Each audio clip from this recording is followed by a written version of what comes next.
जय श्री राम दोस्तों। तो आज हम लोग YouTube पर दूसरी चौपाई पर हैं और यहाँ पर जहाँ पे है गुरुपद रज मृग मंजुल अंजन। तो तुलसीदास जी कह रहे हैं कि मेरे जो हमारे गुरु महाराज हैं उनकी चरणों की रज का प्रताप ऐसा है कि नेत्रों के दोष को भी दूर कर देता है। नेत्रों के दोष बोले तो कि हम अपने आंखों से अपने पर्सपेक्टिव से जब चीज़ों को देख रहे होते हैं तो हमें कोई बुरा लग रहा है, गलत लग रहा है, किसी में कमी लग रही है, तो उस पर्सपेक्टिव से कि नहीं, ये सब तो सिर्फ भाव मात्र हैं, इसमें इनकी कोई गलती नहीं है, ये सब तो स्वाभाविक है, कर्म का खेल है। इस तरह से कि हम ऐसे दोषों को भी नहीं देखते हैं और इतनी प्रतापी है उनके चरणों की जो धूल है। और फिर श्री रामचंद्र जी को प्रणाम करते हुए वो उनका वर्णन कर रहे हैं कि श्री रामचंद्र जी के चरित्र को जानने के लिए निर्दोष होना जरूरी है आपकी नज़रों का। तो गुरु जी की जो रज है उससे हमारे को वो स्थिति प्राप्त होती है कि हम निर्दोष होकर के श्री रामचंद्र जी के चरित्र को जानने की कोशिश कर पाएं। फिर वो कहते हैं कि ब्राह्मणों के मैं प्रणाम करता हूँ क्योंकि ब्राह्मणों की वजह से ही हम इस मार्ग पर चल पाते हैं। और फिर मैं संत समाज के लिए तो क्या ही कहूँ, उनका तो जीवन ही कपास के समान है, जो खुद सब कुछ सहते हुए भी हमारे दोषों को दूर करके हमें सही मार्ग पर लेकर आते हैं।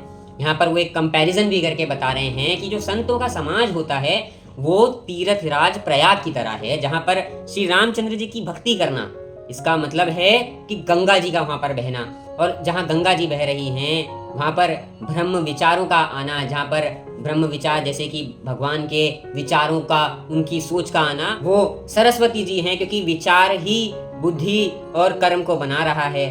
और फिर कहते हैं कि ये करना चाहिए और ये नहीं करना चाहिए, यानी कि विधि और निषेध। अगर हम इन दोनों की बात करें तो नियमों का जो खेल है ये यमुना जी है। ऐसे तीर्थ में त्रिवेणी बन रही है जहाँ पर श्री राम जी की, श्री शंकर जी की, श्री विष्णु जी की कथाएं बह रही हैं। ऐसा तीर्थराज प्रयाग संत समाज के होने से बनता है। तो उस संत समाज में कोई भी जब उसको जानता है, समझता है, और जब वो अपने धर्म को जानता है और उस पर अटल विश्वास करने लगता है तो कहलाता है कि वहाँ पर अक्षयवट हो चुका है। और जब कोई अच्छे कर्म करने लगता है तो वो अच्छे कर्म उस एरिया का प्रेमिसेस बन जाता है।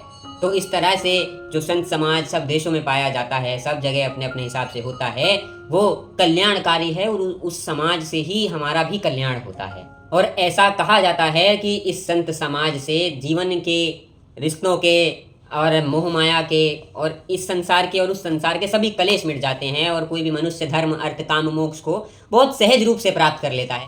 अरे सत्संग के प्रभाव से तो बगुले हंस बन जाते हैं, कौवा कोयल बन जाता है। और इसमें आपको आश्चर्य नहीं करना चाहिए क्योंकि वाल्मीकि जी, नारद जी, अगस्त्य जी, इन सभी ऋषियों ने अपनी जीवनी स्वयं कही है, स्वयं लिखी है और स्वयं बताते भी हैं कि कोई भी जीव किसी भी योनि में हो, धरती, आकाश में, पानी में रहने वाला, जब जहाँ जैसे उसने जरा भी ऐश्वर्य, कीर्ति, सम्मान, कुछ भी प्राप्त किया है, वो सब सत्संग का प्रभाव है।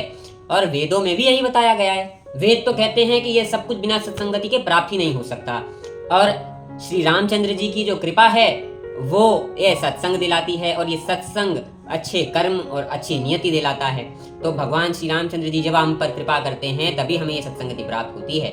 और जो भी अगर कोई दुष्ट है उसको सत्संगति प्राप्त हो जाए तो उस पर ऐसा असर होता है जैसे लोहे पारस से घिसने से सोना बन जाता है, तो वो दुष्ट भी सुधर के अच्छा सज्जन बन जाता है। और इस सज्जन की खासियत ये है कि अगर ये दुष्टों में चला जाए तो ये अपने गुण नहीं छोड़ता, बल्कि दुष्टों को भी अपनी तरह कुछ ना कुछ अच्छा दे करके लौटता है।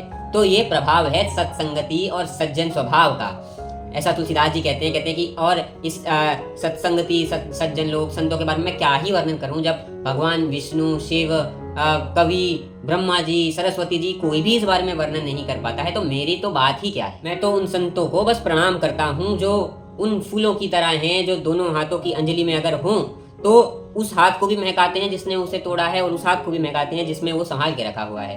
तो ऐसा संतों का प्रभाव है। जय श्री राम।